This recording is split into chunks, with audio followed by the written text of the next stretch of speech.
So you have campaign names that are shared across sources and mediums. Sometimes this is okay, but it's really important to call out. So the problem that is a bad problem is when somebody copies and pastes a link from Google to Facebook or something like that, from one platform to another, and keeps the UTM parameters intact. And now it looks like all Facebook traffic is coming from Google because the UTM parameters indicate that. That's the big problem.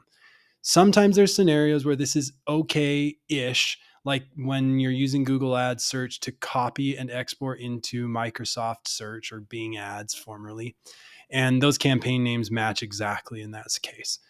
Most of the times it's hard if the campaign names match across platforms. Now, and there's a couple of reasons for that. One, you want the platform campaign name to match the UTM campaign so that you can join the cost data from that platform with the performance data in your web analytics system.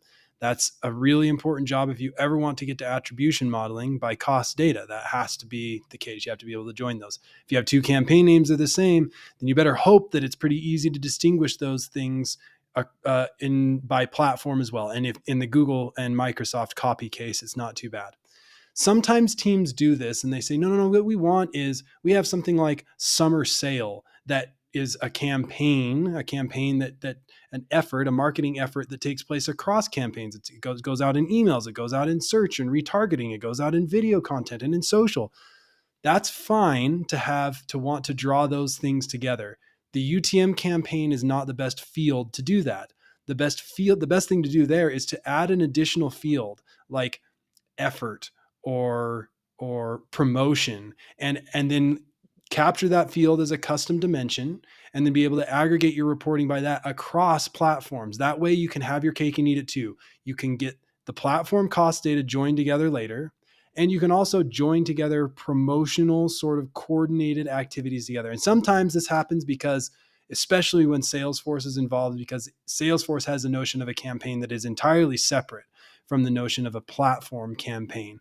So our preference would be to use an effort or a promotion categorization in the GA4 data to represent that idea of like a Salesforce campaign or a coordinated promotion. If you have questions on how to implement that, then don't hesitate to reach out to us. As with everything, it almost always gets easier when the data is in BigQuery because you can reprocess it if you've done it in a way you didn't like in the past.